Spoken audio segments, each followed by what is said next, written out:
शांति। सुनते हैं आज 12 अक्टूबर 2023 के ईश्वरीय अनमोल महावाक्य। आज मीठे प्यारे शिव बाबा ने कहा, मीठे बच्चे श्रीमत पर चलो तो तुम्हारे सब भंडारे भरपूर हो जाएंगे, तुम्हारी तकदीर ऊंची बन जाएंगी। प्रश्न में कहा, इस कलयुग में किस चीज़ का देवाला निकल चुका है? देवाला निकलने से इसकी गति क्या हुई है? उत्तर में बताया, कलयुग में पवित्रता, सुख और शांति का देवाला निकल चुका है। इसलिए भारत सुखधाम से दुखधाम, हीरे से कौड़ी जैसा बन गया है। ये खेल सारा भारत पर है। खेल के आदि मध्य अंत का ज्ञान अभी बाप तुम्हें सुना रहे हैं। तकदीरवान सौभाग्यशाली बच्चे ही इस ज्ञान को अच्छी रीति समझ सकते हैं। आज का गीत है, भोलेनाथ से निराला, गौरीनाथ से निराला कोई और नहीं, मेरी बिगड़ी बनाने वाला, अब मुझको बचाने वाला कोई और नहीं, भोलेनाथ से निराला कोई और नहीं। ओम शांति। भगवानोवाच। कौन सा भगवान? भोलानाथ शिव भगवानोवाच। बाप भी समझाते हैं, टीचर का भी काम है समझाना, सतगुरु का भी काम है समझाना। शिव बाबा को ही सत बाबा भोलानाथ कहा जाता है। शंकर को भोला नहीं कहेंगे। उनके लिए तो कहते हैं, आँख खोली तो सृष्टि को भस्म कर दिया।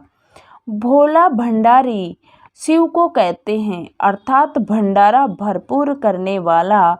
कौन सा भंडारा? धन दौलत सुख शांति का। बाप आए ही हैं पवित्रता सुख शांति का भंडारा भरपूर करने। कलयुग में पवित्रता सुख शांति का देवाला है, क्योंकि रावण ने श्राप दिया हुआ है।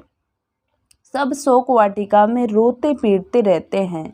भोलानाथ शिव बैठ सृष्टि के आदि मध्य अंत का राज समझाते हैं, अर्थात तुम बच्चों को त्रिकालदर्शी बनाते हैं।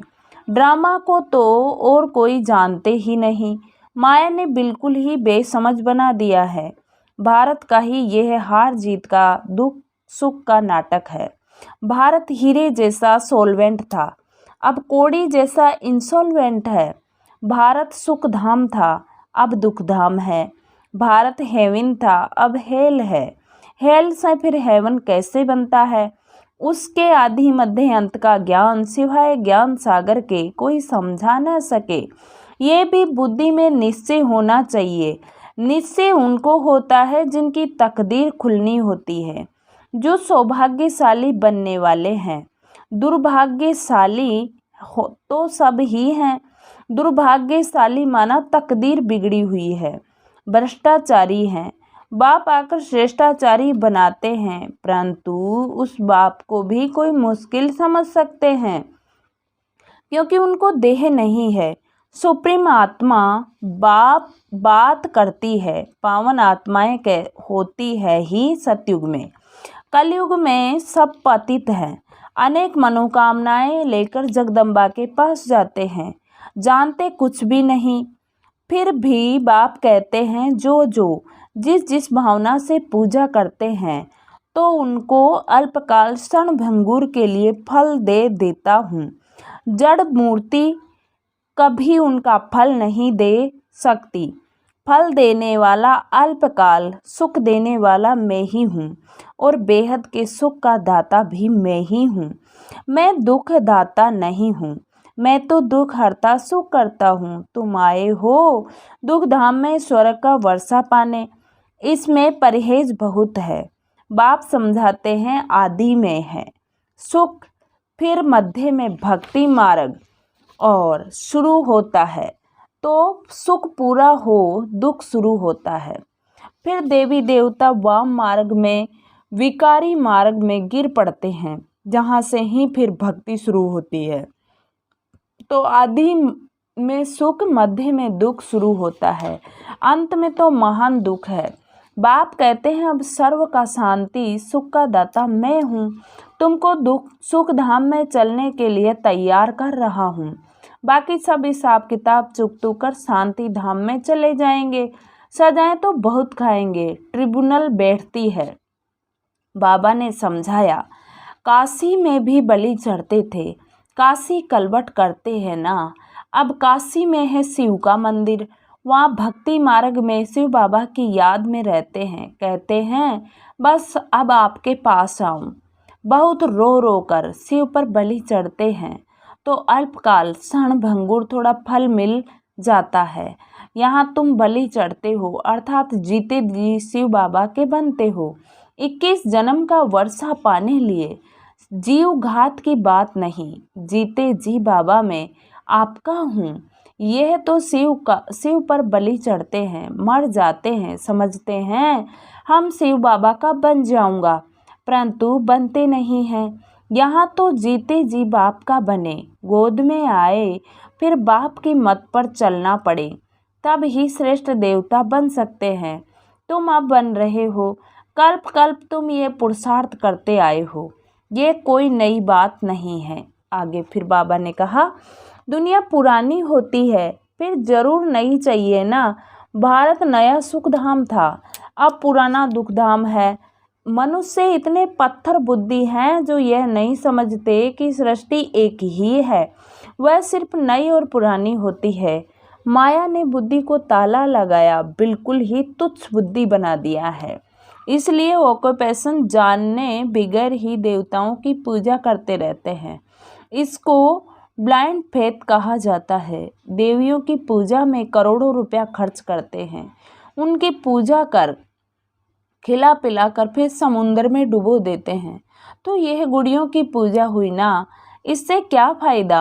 कितना धूमधाम से मनाते हैं, खर्चा करते हैं, हफ्ता बाद जैसे शमशान में दफन करते हैं वैसे ये फिर सागर में डुबो देते हैं। भगवानों बाज, यह आसुरी संप्रदाय का राज्य है। मैं तुमको देवी संप्रदाय बनाता हूँ। कोई को निश्चय बैठना बड़ा कठिन है, क्योंकि साकार में नहीं देखते। अंगारखा साकार में था तो उनके कितने फॉलोअर्स थे, उनके सोने हीरों में वजन करते थे। इतनी महिमा कोई बादशाह की भी नहीं होती। तो बाप समझाते हैं, इसको अंधश्रद्धा कहा जाता है, क्योंकि स्थायी सुख तो नहीं है ना। बहुत गंदे भी होते हैं, बड़े बड़े आदमियों से बड़े पाप होते हैं। बाप कहते हैं मैं गरीब निवाज हूँ, गरीबों से इतने पाप नहीं होंगे। इस समय सब पाप आत्माएं हैं। अभी तुमको बेहद का बाप मिला है, फिर भी घड़ी घड़ी उनको भूल जाते हो। अरे तुम आत्मा हो ना, आत्मा को भी कभी कोई न देखा नहीं है। समझते हैं स्टार मिसल भ्रकुटी के बीच रहती है, जब आत्मा निकल जाती है तो शरीर खलास हो जाता है। आत्मा स्टार मिसल है तो जरूर मुझ आत्मा का बाप भी हमारे जैसा होगा, परंतु वह सुख का सागर, शांति का सागर है। निराकार वर्षा कैसे देंगे, जरूर भ्रकुटी के बीच आकर बैठेंगे। आत्मा अब ज्ञान धारण कर दुर्गति से सदगति में जाती है। अब जो करेगा सो पाएगा। बाप को याद नहीं करते तो वर्षा भी नहीं पाएंगे। कोई को आप समान वर्षा पाने लायक नहीं बनाते हैं तो समझते हैं पाई पैसे का पद पा लेंगे। श्रेष्ठाचारी और भ्रष्टाचारी किसको कहा जाता है, ये बाप बैठ समझाते हैं। भारत में ही श्रेष्ठाचारी देवताएं होकर गए हैं, गाते भी हैं हेवनली गॉड फादर आओ, परंतु जानते ही नहीं हैं कि हेवनली गॉड फादर कब आकर सृष्टि को हेवन बनाते हैं। तुम जानते हो सिर्फ पूरा पुरुषार्थ नहीं करते हो, वह भी ड्रामा अनुसार होना है। जितना जिसकी तकदीर में है, बाबा से अगर कोई पूछे तो बाबा झट बता सकते हैं कि इस चलन में अगर तुम्हारा शरीर छूट जाए तो यह पद पाएंगे, परंतु पूछने की भी हिम्मत कोई नहीं रखते हैं। जो अच्छा पुरुषार्थ करते हैं वह समझ सकते हैं कि हम कितने अंधों की लाठी बनते हैं। बाप भी समझ जाते हैं यह अच्छा पद पाएंगे। ये बच्चा कुछ भी सर्विस नहीं करता तो वहाँ भी दास दासी जाकर बनेंगे। झाड़ू आदि लगाने वाले, कृष्ण की पालना करने वाले, महारानी का श्रृंगार करने वाले दास दासियां भी होते हैं ना। वह है पावन राजाएं, यह है पतित राजाएं। तो पतित राजाएं पावन राजाओं के मंदिर बनाकर उन्हों की पूजा करते हैं। जानते कुछ भी नहीं, बिरला मंदिर कितना बड़ा है, कितने लक्ष्मी नारायण के मंदिर बनाते हैं, परंतु जानते नहीं कि लक्ष्मी नारायण कौन है, फिर उनको कितना फायदा मिलेगा। अल्पकाल का सुख जगदम्बा के पास जाते हैं, ये थोड़े ही जानते कि यह जगदम्बा ही लक्ष्मी बनती है। इस समय तुम जगदम्बा से विश्व की सब मनोकामनाएं पूरी कर रहे हो, विश्व का राज्य ले रहे हो। जगदम्बा तुमको पढ़ा रही है, वही फिर लक्ष्मी बनती है, जिससे फिर वर्ष वर्ष भीख मांगते हैं। कितना फर्क है। लक्ष्मी से हर वर्ष पैसे भी भीख मांगते हैं। लक्ष्मी को ऐसे नहीं कहेंगे हमको बच्चा चाहिए या बीमारी दूर करो, नहीं। लक्ष्मी से सिर्फ धन मांगते हैं ना, नाम ही है लक्ष्मी पूजन। जगदम्बा से तो बहुत कुछ मांगते हैं, वह सब कामनाएं पूरी करने वाली है। अभी तुमको जगदम्बा से मिलती है स्वर्ग की बादशाही। लक्ष्मी से हर वर्ष कुछ न कुछ धन का फल मिलता है, तब तो हर वर्ष पूजा करते हैं, समझते हैं धन देने वाली है। धन से फिर पाप करते रहते हैं, धन प्राप्ति के लिए भी पाप करते हैं। आगे फिर बाबा ने कहा, अभी तुम बच्चों को मिलते हैं अविनाशी ज्ञान रतन, जिनसे तुम माला माल बन जाएंगे। जगदम्बा से स्वर्ग की राजाई मिलती है, वहाँ पाप होता नहीं। कितनी समझ की बातें हैं। कोई तो अच्छी रीति समझते हैं, कोई तो कुछ समझते ही नहीं है, क्योंकि तकदीर में नहीं है। श्रीमत पर नहीं चलते तो श्रेष्ठ थोड़े ही बनेंगे, फिर पद भ्रष्ट हो जाता है, सारी राजधानी स्थापन हो रही है, ये समझना है। गॉड फादर हेवनली किंगडम स्थापन कर रहे हैं, फिर भारत हेवन बन जाएगा। इसको कहा जाता है कल्याणकारी युग। ये है बहुत से बहुत 100 वर्ष का युग, और यहाँ सभी युग 1250 वर्ष के हैं। अजमेर में बैकुंठ का मॉडल है, दिखाते हैं स्वर्ग कैसा होता है। स्वर्ग तो जरूर यहाँ ही होगा ना, थोड़ा भी सुना तो स्वर्ग में आएंगे, परंतु पढ़ेंगे नहीं तो जैसे भील हैं। प्रजा भी नंबरवार होती है ना, परंतु वहाँ गरीब साहूकार सुख सबको रहता है, यहाँ तो दुख ही दुख है। भारत सतयुग में सुखधाम था, कलयुग में दुखधाम है। ये वर्ल्ड की हिस्ट्री ज्योग्राफी रिपीट होती है। गॉड एक है, वर्ल्ड भी एक है। नई वर्ल्ड में पहले भारत, अभी भारत पुराना है, जिसको फिर नया बनना है। ये वर्ल्ड की हिस्ट्री ज्योग्राफी ऐसे रिपीट होती रहती है, और कोई इन बातों को नहीं जानते। सब तो एक जैसे नहीं होते हैं। मर्तबे तो वहाँ भी रहेंगे, वहाँ सिपाही लोग होते नहीं, क्योंकि वहाँ डर होता नहीं। यहाँ तो डर है, इसलिए सिपाही आदि रहते हैं। भारत में टुकड़े टुकड़े कर दिए हैं, भारत के टुकड़े टुकड़े कर दिए हैं। सतयुग में पार्टीशन होता नहीं, लक्ष्मी नारायण का एक ही राज्य चलता है, पाप कोई होता नहीं। अब बाप कहते हैं, बच्चे मेरे से सदा सुख का वर्षा लो, मेरी मत पर चलकर सदगति का मार्ग एक ही बाप दिखाते हैं। ये हैं शिव शक्ति सेना, जो भारत को स्वर्ग बनाती है। यह तन मन धन सब इस सेवा में लगाते हैं। उस बापूजी ने क्रिश्चियन को भगाया, यह भी ड्रामा में था, परंतु उनसे कोई सुख नहीं हुआ। यहाँ यह मिलेगा, ये होगा, मिलना है सिर्फ बाप से, बाकी यह तो सब खत्म हो जाएगा। कहते हैं ब्रेथ कंट्रोल करो, उसके लिए माथा मारते रहते हैं, होगा कुछ भी नहीं। अभी थोड़ी लड़ाई शुरू हो जाए तो फैमन पड़ जाएगा, 1-2 में मारा मारी हो जाएगी। अच्छा, मीठे मीठे सिक्की लदे बच्चों प्रति माता पिता बाप दादा का याद प्यार और गुड मॉर्निंग। रूहानी बाप की रूहानी बच्चों को नमस्ते। हम रूहानी बच्चों की रूहानी बाप दादा को याद प्यार गुड मॉर्निंग और नमस्ते बाबा नमस्ते। शुक्रिया बाबा शुक्रिया, वाह बाबा वाह। धारणा के लिए मुख्य सार। फर्स्ट पॉइंट, जीते जी बाप पर बलि चढ़ना है, अर्थात बाप का बनकर बाप की ही श्रीमत पर चलना है। आप समान बनाने की सेवा करनी है।